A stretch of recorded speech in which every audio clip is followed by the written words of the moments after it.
Merci de votre fidélité sur CNews. Depuis tout à l'heure, depuis le début de cette émission, nous avons parlé de la conférence de presse du procureur de Marseille, 5 jours après le drame de Mias. Nous allons aborder d'autres sujets dans l'actualité à présent, et notamment cette phrase et cette accusation choc de Bachar al-Assad, le président syrien qui cible la France, qu'il qualifie de porte-étendard, je cite, du soutien au terrorisme en Syrie dès le premier jour.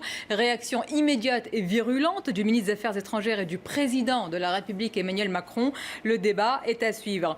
Et puis à noter, à partir de 18h30, entretien exclusif avec Rokhaya Diallo, militante féministe et antiraciste. Elle s'exprime après la polémique entourant sa nomination au sein du Conseil national du numérique, dont la présidente et d'autres membres ont démissionné tout à l'heure. Vos réactions avec le hashtag Les Voix de l'Info. Et pour nos débats, comme d'habitude, je suis entourée des Voix de l'Info du jour. François Dorcival, bonsoir. Bonsoir Sonia. Éditorialiste à Valeurs Actuelles. Anne-Claire Ruel, bonsoir. Enseignante, spécialiste en communication, fondatrice de l'agence Le Board. Et Frédéric Dabi nous accompagne. Bonsoir. Bonsoir. Directeur général adjoint de l'IFOP. Et on accueille pour ce premier débat sur la guerre des mots entre Paris et Damas, Pierre Aski. Bienvenue, bonsoir. Journaliste, président de Reporters sans frontières. Et à vos côtés, le géopoliticien Qatar Abou Diab. Bienvenue et bonsoir.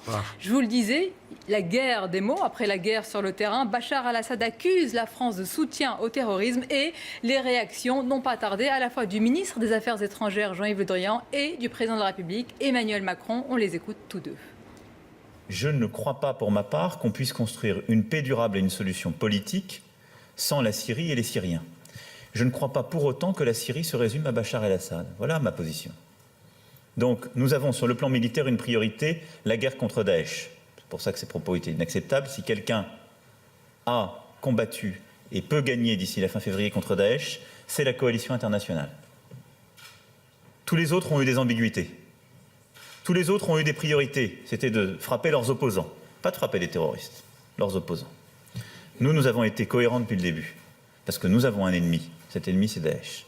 Monsieur Bachar el-Assad me semble pas vraiment en situation de pouvoir affirmer une prise de position politique tant qu'il est dépendant de la Russie et de l'Iran.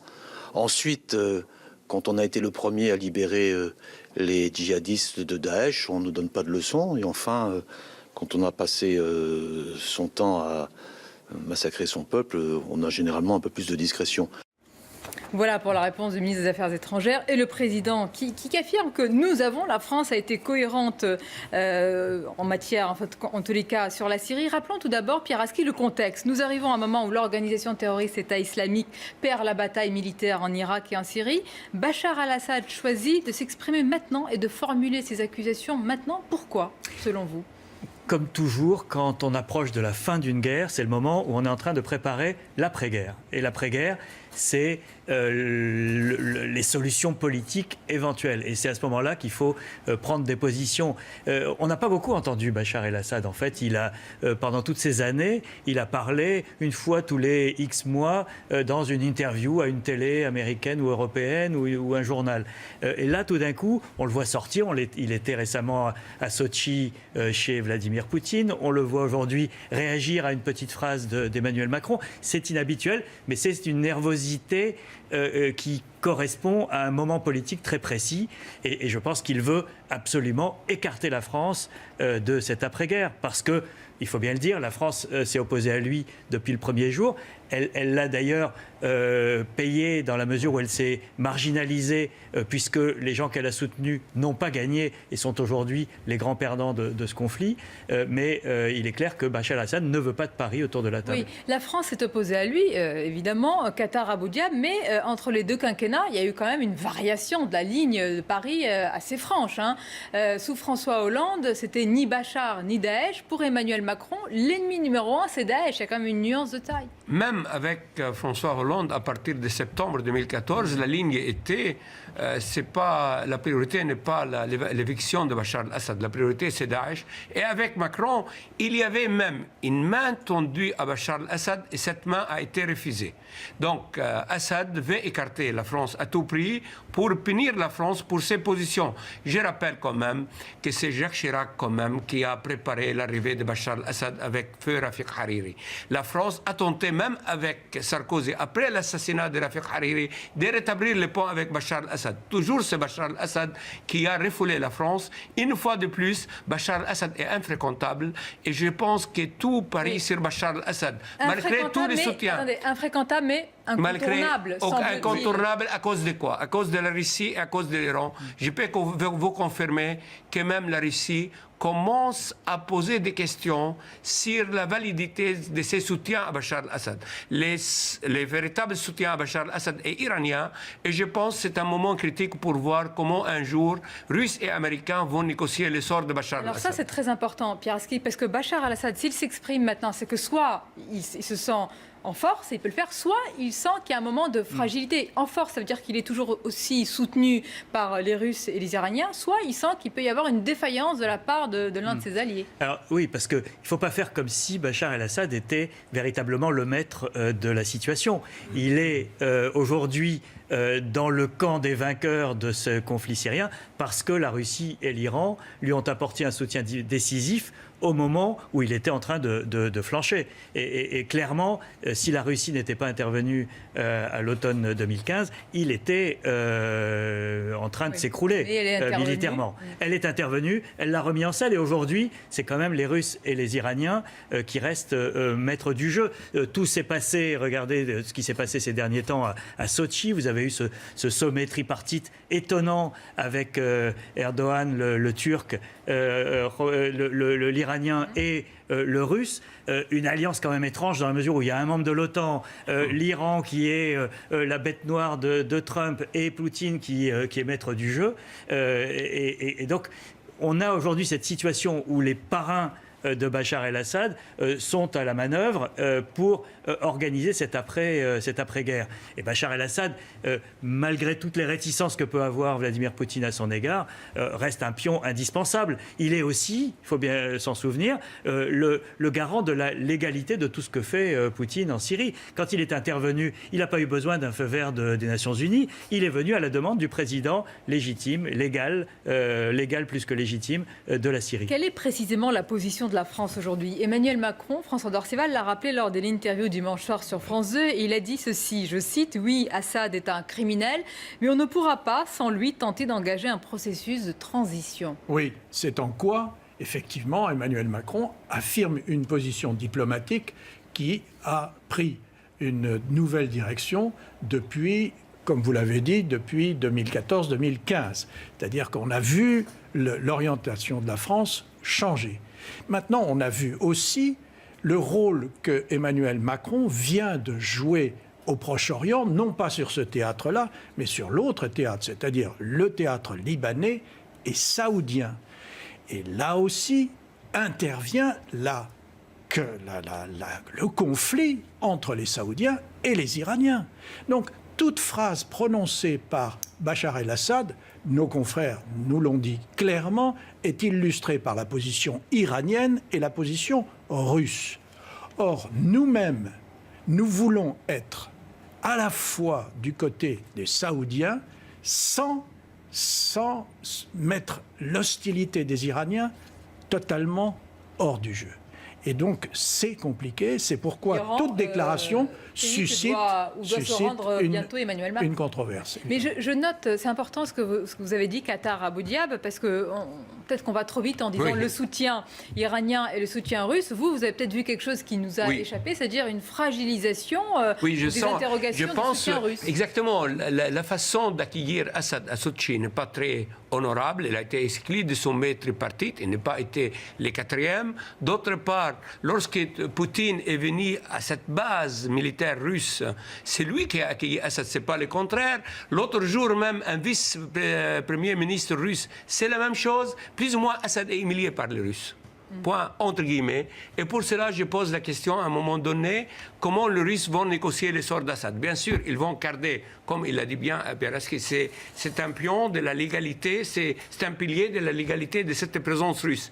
Et j'ajoute qu'il y a une présence américaine sur le terrain, avec les Kurdes qui contrôlent 25% du territoire syrien, avec les puits de pétrole et de gaz en Syrie. ce qui donne à ces Kurdes une grande force. Et d'autre part, il y a le problème d'Israël avec la sécurité dans la zone sud de la Syrie, et le problème de M. Erdogan et les Kurdes, et le problème de Bachar al-Assad qui accuse les Kurdes. Il y en a d'autres encore. Il y a d'autres. Et pour cela, il y a une fonction géopolitique de ces conflits, et pour cela, la France pourrait toujours jouer un rôle positif, et Oui.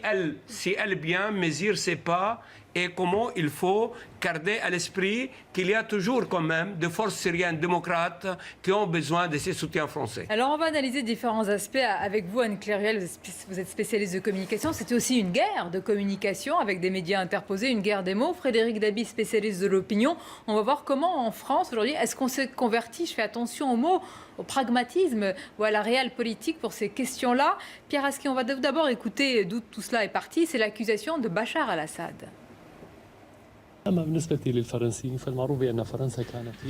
Il est bien connu que la France a été le fer de lance du soutien au terrorisme en Syrie dès les premiers jours. Leurs mains sont couvertes du sang des Syriens. C'est pourquoi ils ne sont pas en mesure de convoquer une prétendue conférence de paix.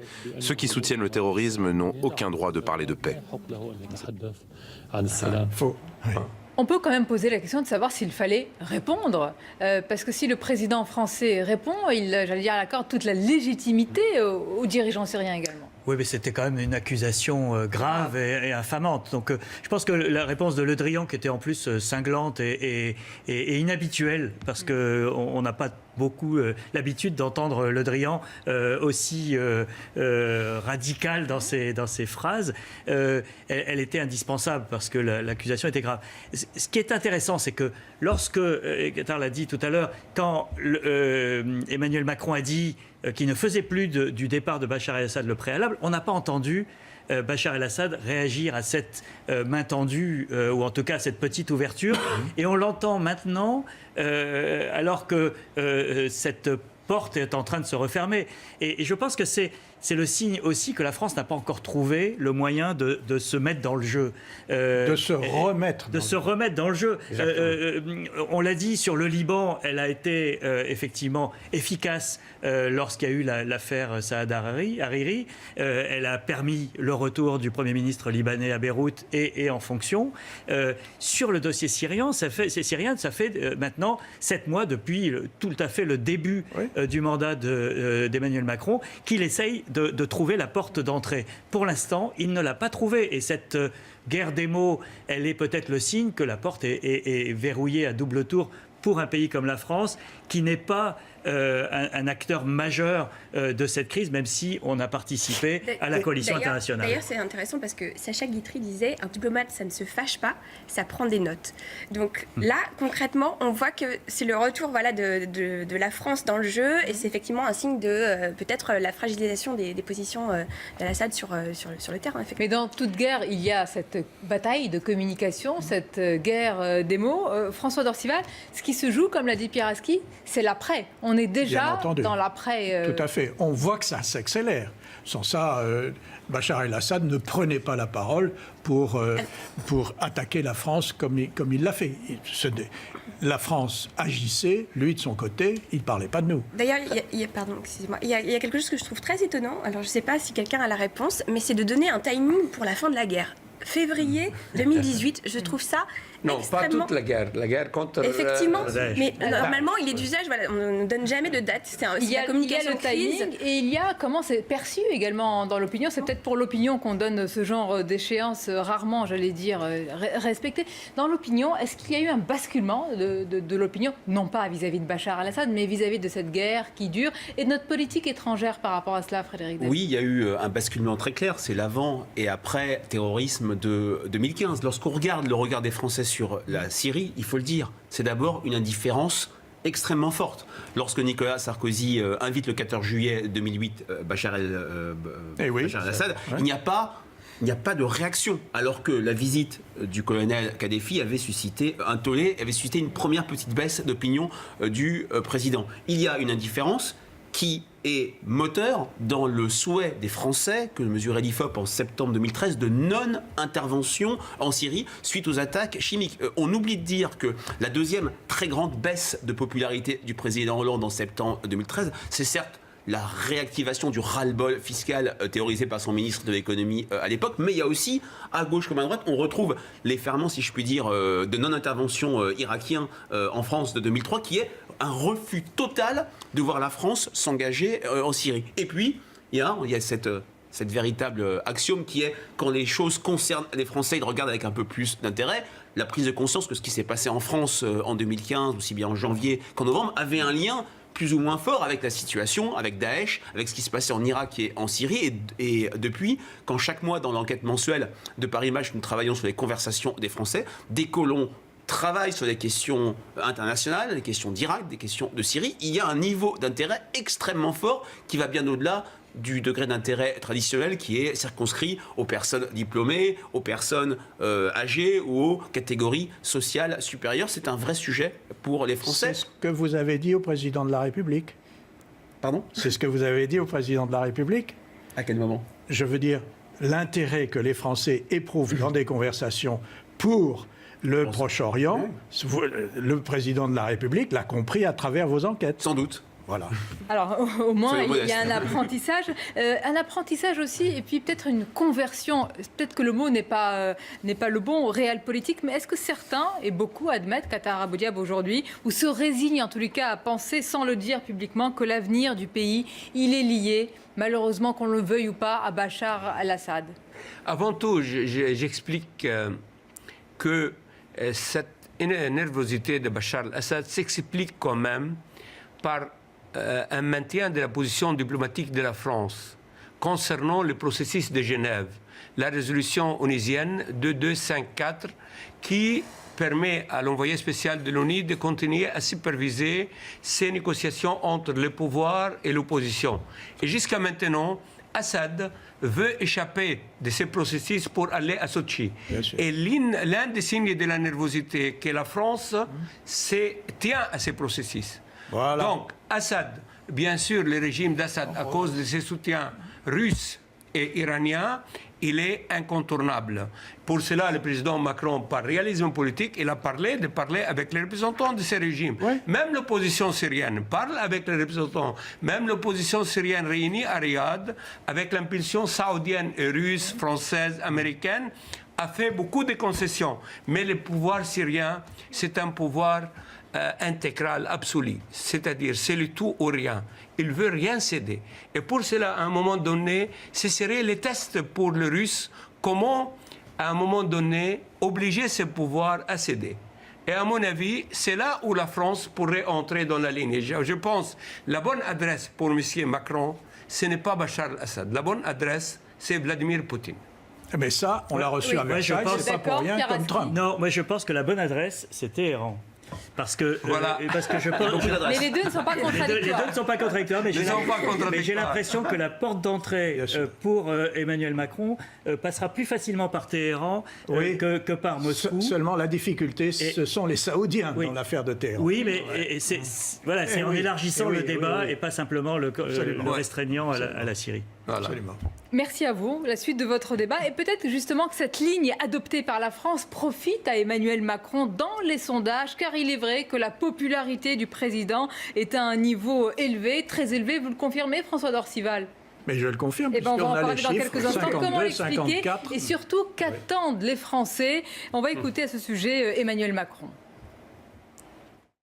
Je fais ce que j'ai dit. Ça étonne peut-être, ça en contrarie d'autres, ça faisait peut-être longtemps que ce n'était pas arrivé, mais je fais ce que j'ai dit. Je fais le maximum pour vous protéger, pour éviter que les conflits n'adviennent, pour éviter que nous ayons des catastrophes dont on ne connaît pas les conséquences, et puis pour essayer au mieux de préparer notre avenir commun. Cette réforme produira des résultats. Dans les 5 ans? Dans les 2 ans? Dans les 5 ans. Dans les 5 ans. Mais après, moi je dis, il faut attendre 2 ans pour qu'elle commence à avoir ses pleins effets. Mais je ne suis pas là pour faire des pronostics, je suis là pour agir. La France a stupéfait l'Europe et le monde par son choix de mai dernier. Il n'était pas attendu. Peu de commentateurs l'avaient vu venir. Et ça a été un choix fait en plus face à un autre projet que j'ai fortement combattu, que je respecte, qui est celui que portait Marine Le Pen, où ils ont vu arriver une figure évidemment beaucoup plus nationaliste, de repli, de fermeture, renvoyant à des craintes très profondes et à des excès que certains voulaient combattre. Et après avoir connu l'impopularité, eh bien le chef de l'État est considéré, je cite, comme un bon président par une majorité de Français, si l'on en croit bien sûr les sondages. Il s'agit ni plus ni moins d'une situation assez inédite sous la Ve République. Pour la première fois, en dehors d'une période de cohabitation, un président de la République renoue avec la popularité après avoir connu l'impopularité. Alors quels sont les dessous de ce regain, de cette progression? On va en parler. Je suis toujours avec les voix de l'info et nous ont rejoint Carole Barjon, bonsoir. Bonsoir. Et bienvenue, chef du service de politique intérieure à l'Obs. À vos côtés, Alexandre Devecchio, bonsoir. Bonsoir. Et bienvenue, journaliste au Figaro, notamment pour les pages débats et opinions. Tout d'abord, tiens, un point sondage, Frédéric Dabi. Est-ce qu'on parle là de popularité? Et c'est lui, expliquez-nous ce que c'est la popularité.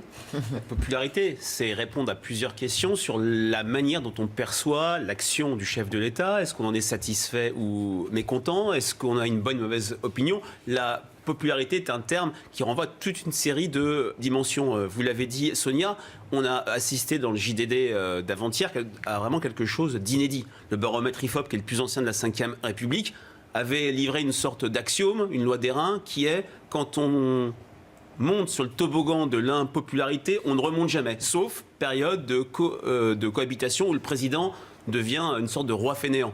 Ce n'est absolument pas le cas pour Emmanuel Macron. Il a connu une impopularité très très rapide. Et puis, il a réussi, d'abord en profitant de ce Big Bang électoral qui a conduit à son élection, qu'il a lui-même provoqué, à retrouver une audience, retrouver une forte popularité à travers deux dimensions explicatives. D'abord, ce que j'appelle la distinction. Tout ce qu'il fait s'inscrit en rupture, notamment de la manière dont il incarne la fonction avec ses deux prédécesseurs, notamment un François Hollande très très visible, qui crée un effet de contraste, et puis la transformation du pays. Aucun Français ne nous dit que ça va mieux. Personne ne voit pour l'instant de résultats, mais il y a deux choses. Il fait ce qu'il a dit, c'était la première phrase, je fais ce que j'ai dit, je dis ce que je fais, et là les Français voient ça comme une rupture par rapport au passé, et puis il lui laisse du temps.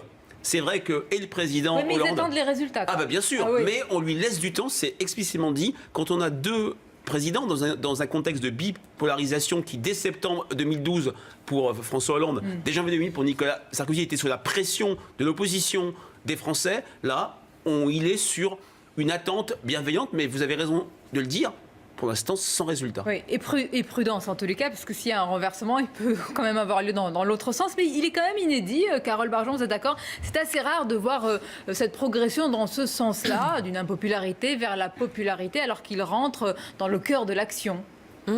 Mais moi, je crois qu'il y a plusieurs raisons. Enfin, Frédéric Dabi en a donné déjà beaucoup. Effectivement, il fait ce qu'il dit, mais avant de faire ce qu'il dit, il fait déjà. Il fait. Et les Français ont quand même le sentiment qu'il y a beaucoup de réformes. Quelquefois, ça peut donner le tournis parce que ça peut aller trop vite. Mais au moins, on a l'impression qu'il prend les choses en main. Je pense qu'effectivement, dans l'incarnation de la fonction, il y a l'anti-président normal, au fond. Voilà, il démontre que non, quand on est président, on n'est pas... voilà, il n'y a pas de président normal, ça n'existe pas. Il y a un côté monarchique qu'il incarne, que les Français, finalement, aiment assez bien jusqu'à un certain point, mais pour le moment... il tient la mesure de ce côté-là. Donc il y a une sorte d'état de grâce à retardement, en réalité. Moi, je crois aussi qu'il a du culot, parce que c'était quand même amusant de voir qu'il a choisi France 2, c'est-à-dire une chaîne du service public, pour expliquer qu'il fallait en terminer avec ce qu'on peut appeler la gabegie du service public de l'audiovisuel.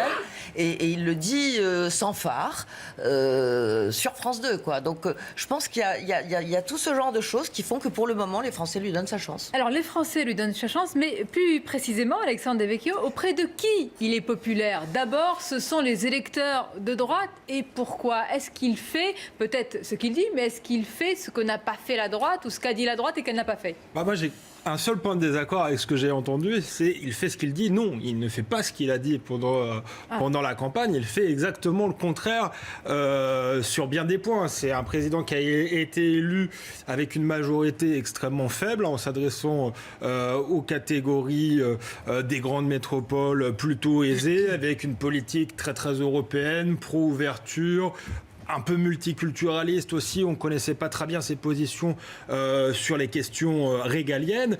Et il a endossé le costume d'un président presque bonapartiste à droite de manière assez inattendue. Je reviens sur la séquence, parce qu'à mon avis, il a fait une très bonne séquence. Là, il sort d'une très bonne séquence sur l'Afrique. Bon, moi, je reste persuadé qu'il n'aurait pas parlé comme ça à Angela Merkel, mais il a essayé de tenir un discours de vérité aux Africains. Il est sorti totalement du soupçon du président repentant qu'on pouvait avoir. On se souvient que sur l'Algérie, justement, il avait dit c'est un crime contre l'humanité.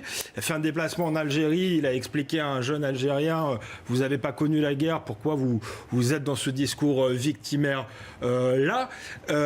Il a fait aussi, donc ça, je pense que c'est une question très importante sur l'identité, sur l'autorité. Ensuite, il y a eu la séquence d'Ormesson-Johnny. Il a pu s'adresser à une droite traditionnelle qui lui résistait un peu, une droite bourgeoise mais pas bobo, qui n'avait pas forcément voté pour lui, qui avait voté plutôt Fillon. Et ensuite il a parlé à la droite Johnny, ce qui lui manquait le plus, la droite des catégories populaires de la France périphérique. Et enfin il termine, alors c'est peut-être pas encore dans le sondage, il va peut-être monter encore, mais sur la question de l'immigration, qui est une question sensible, et où là il y a une rupture radicale. Donc on peut pas dire qu'il fait ce qu'il dit là. On est dans un tournant de la présidence Macron. Sauf qu'il l'avait pas dit. Il fait pas le contraire, mais il était resté dans le flou. Donc on peut pas dire qu'il fait le contraire. Effectivement, c'était ça. Et c'est une technique en communication. On appelle ça le sample, comme en musique. En fait, on martèle le message et on le répète. Et finalement, à force de l'intégrer, je fais ce que je dis ce que je fais. C'est passé comme une petite musique qui est reprise un peu partout. La répétition fait la réputation. Mais quand même, il y a quelque chose que je note dans l'argumentaire. Je voudrais vous faire tous réagir dans l'argumentaire d'Alexandre Devecchio. C'est le clivage sur lequel vous insistez entre France des métropoles qui serait représentée, ou alors France des gagnants de la mondialisation qui serait représentée par Emmanuel Macron, et puis une France périphérique des classes moyennes, des classes populaires que d'autres, la droite et la gauche, veulent se réapproprier. Vous le voyez, ce clivage, il est réel? Bien entendu. Non, mais dans le pays. Mais est-ce qu'il est incarné par Emmanuel Macron pour la France des gagnants? Oui, mais bien sûr, c'est par eux qu'il a d'abord été élu. Par eux. Mais ensuite, il a élargi son électorat, puisque plus de 20 millions de voix. Mais tout ce que l'on vient de dire, à l'exception du propos d'Alexandre Devecchio, c'était déjà en place quand il dégringolait de semaine en semaine. Quel est le moment où les choses ont commencé de s'inverser? Eh bien, finalement, c'est quand Mélenchon l'a dit. C'est-à-dire quand, en Grèce, à Athènes, Mélenchon a dit « le point, c'est lui qui l'a gagné ».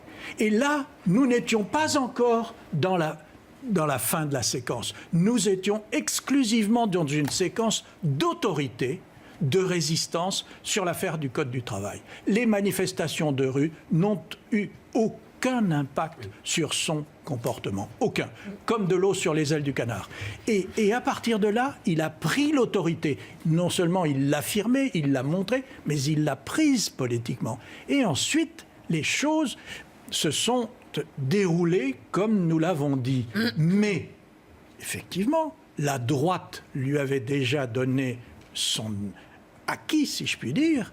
Et on voyait très bien que les électeurs de François Fillon le soutenaient beaucoup plus que la gauche. La nouveauté, c'est que la gauche elle-même commence à se déplacer, et notamment les électeurs socialistes. Alors, c'est ce que je voulais voir avec vous, Frédéric Dabi. Est-ce que c'est le cas après les électeurs de droite? Les électeurs de gauche, ils remontent chez les électeurs de gauche. Ça voudrait dire que son droite et gauche auraient infusé pour le moment. Oui, c'est vrai que le ferment de cette popularité retrouvée, c'est d'une part un socle de sympathisants En Marche qui, entre parenthèses, représente maintenant la plus grosse part de la population quand on travaille sur la proximité partisane, qui sont à 94% satisfaits d'Emmanuel Macron. À la même époque, le François Hollande qui sortait de l'affaire Florange avait perdu déjà des points, même il était fait majoritaire. Je partage ce qu'a dit François. Au mois de septembre, déjà, il remet du son.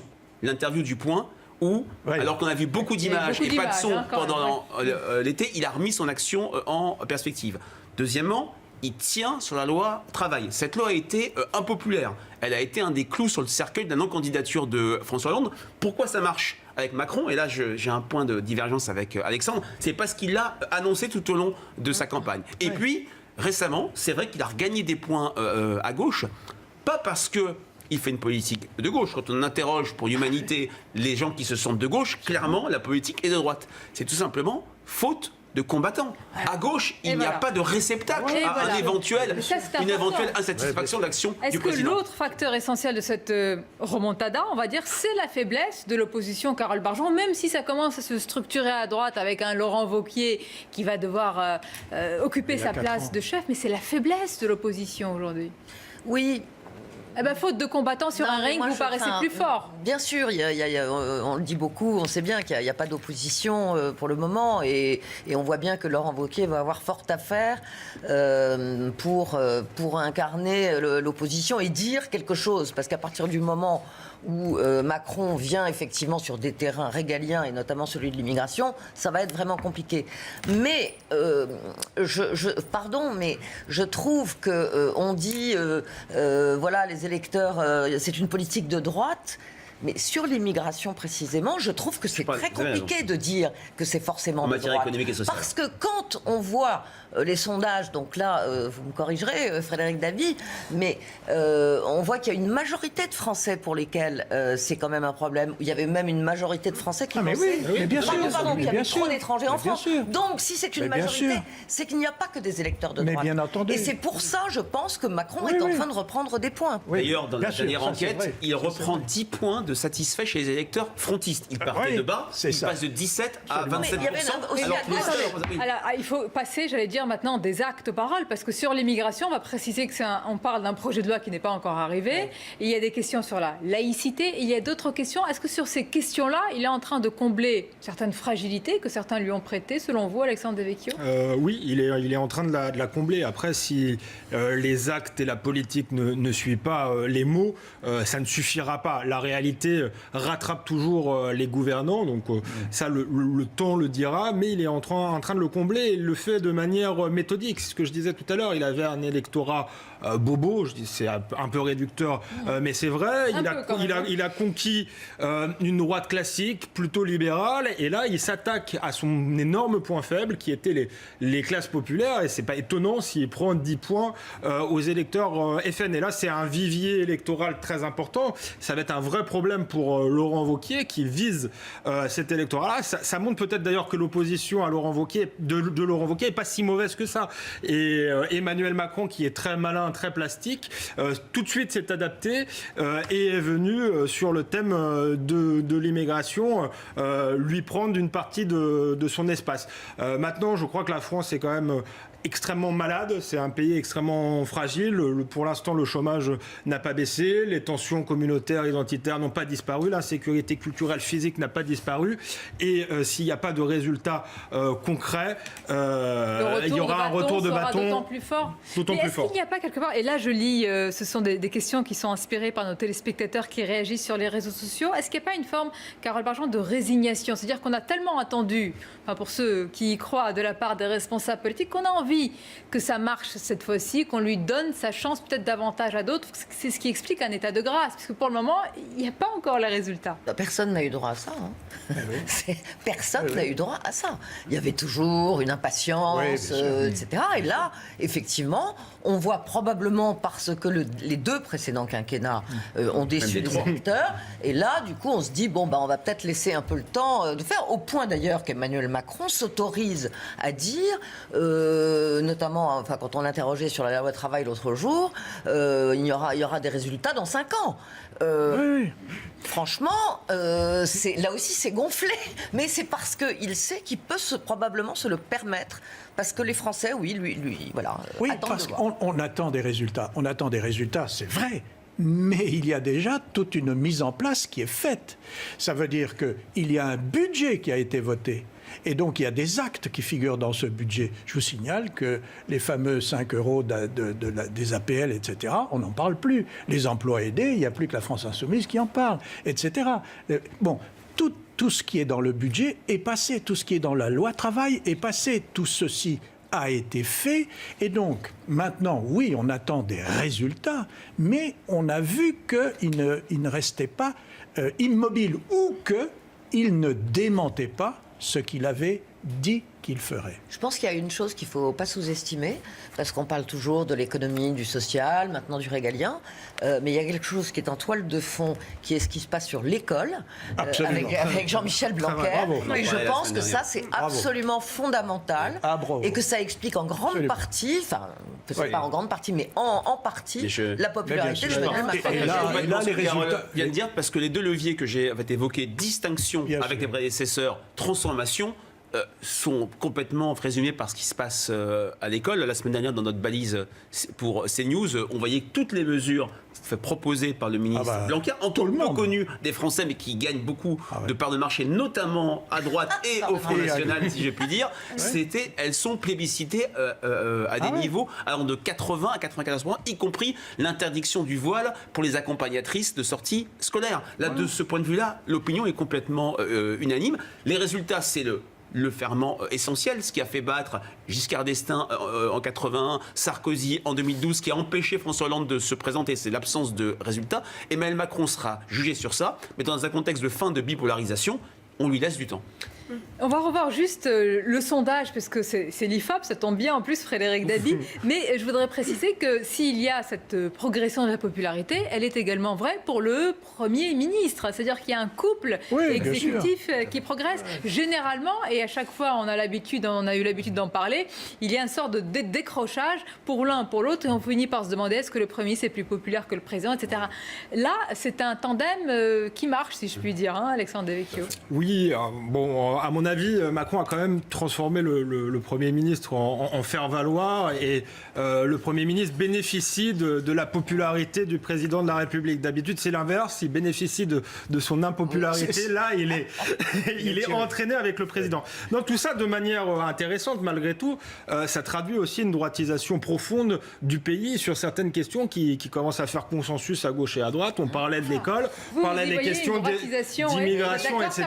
Et finalement, la droite a gagné la bataille des idées. Si, puisque sur l'école, Blanquer est un ministre... J'ai écrit un bouquin sur l'école. Un ministre ou disons un bon sens populaire qui était plutôt à droite que dans une gauche progressiste qui n'avait d'ailleurs plus rien de progressiste. Ça, c'est vrai. Donc il y a la bataille des idées, un conservatisme raisonnable est en train de gagner, et Macron s'y adapte. Et enfin, troisième chose, à mon avis, il faut quand même souligner la médiocrité de ses deux prédécesseurs. Je crois que la forme, ça compte énormément. Il a compris la théorie des deux corps de roi, et après les présidences débraillées de Nicolas Sarkozy et de François Hollande, un peu d'incarnation, ça fait pas de mal. Au moins, les gens se disent, il ne fait pas honte. Un mot chacun. Oui, Anne-Claire. Ce qui est intéressant, c'est surtout qu'en fait, Emmanuel Macron a vu comme opposant, finalement, comme seul opposant, ses prédécesseurs. C'est ça qui est assez étrange. C'est-à-dire que finalement, les journalistes sont à côté. On le voit bien dans le reportage. Finalement, ils ne sont pas en face, ils sont à côté.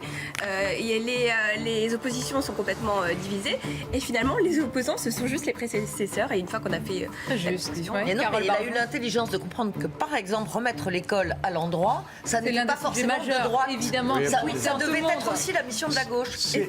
C'est la spécialité de Carole, mais elle est justifiée, et dans le jeu actuel, ça joue un rôle essentiel. Ça nous concerne tous, évidemment, l'école. Merci à vous, merci pour ce débat et vos analyses respectives. Restez avec nous sur CNews dans quelques minutes à partir de 18h30. L'entretien exclusif, elle ne s'est pas encore exprimée, c'est avec Rokhaya Diallo, militante féministe. Elle s'exprime après toute la polémique, vous savez qu'il y a eu, on vous l'expliquera, autour de sa nomination au sein du Conseil national du numérique. L'entretien sans tabou est à suivre.